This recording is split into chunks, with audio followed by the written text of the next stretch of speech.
Where is Nikita? இது எல்லாமே எதுலேருந்து எமானேட் ஆகியிருக்கு? நிகிதா என்கின்ற ஏற்கனவே கிரிமினல் வழக்குகளை சந்தித்து கொண்டிருக்கின்ற, பண மோசடி வழக்குகளை சந்தித்து கொண்டிருக்கின்ற ஒரு பெண்மணி கொடுத்த பொய் புகார் தானே. அரசாங்கம் முதல்ல என்ன நடவடிக்கை எடுக்கணும்? எனக்கு நீதிமன்றத்திடமும் கோரிக்கை இருக்கு.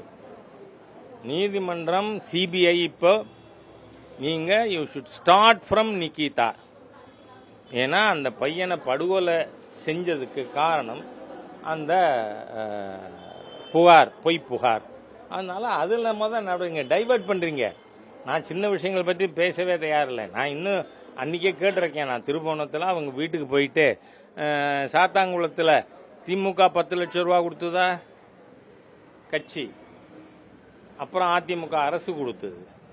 நீங்க இந்த அஜித் பிரச்சனையில் நான் போய் இது சிபிஐயிடம் ஒப்படைக்க வேண்டும்னு கேட்கிற வரை அரசாங்கம் வாஸ் இன் டினையல் மோடு. அவங்களுக்கு சம்பந்தம் இல்லைங்கிற மாதிரி அந்த ஊர் எஸ்பி, அந்த டிஎஸ்பி, அந்த காவலர்கள் எல்லாருமே கொலை குற்றவாளிகள். இன்னமும் ஏன் அந்த எஸ்பியை சஸ்பெண்ட் பண்ணலைன்னு எனக்கு தெரியல. ஏன்னா ஒரு எஸ்பியோட உத்தரவு இல்லாமல் 5 காவலர்கள் கொண்ட ஸ்பெஷல் ஃபோர்ஸ் டிஎஸ்பியோடது கொலை பண்ணுமா? அதனால கொலைக்கு ஆதாரம் என்ன, மூலம் என்ன? அது அந்த எஸ்பி ராபர்ட். ஃபர்ஸ்ட் ராபர்ட்டை சஸ்பெண்ட் பண்ணிட்டு அரெஸ்ட் பண்ணுங்க சார். ரெண்டாவது நிகிதாவையும் அரெஸ்ட் நிகிதா.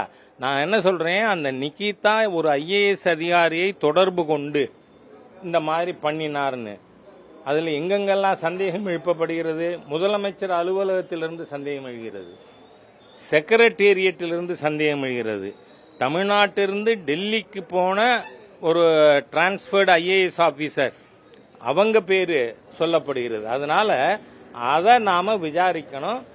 தேவை ஏற்படுமானால் பாரதிய ஜனதா கட்சி வழக்கறிஞர் பிரிவின் சார்பாக இந்த விஷயங்கள் அனைத்து பற்றியும் சிபிஐக்கு மனு கொடுக்கப்படும்.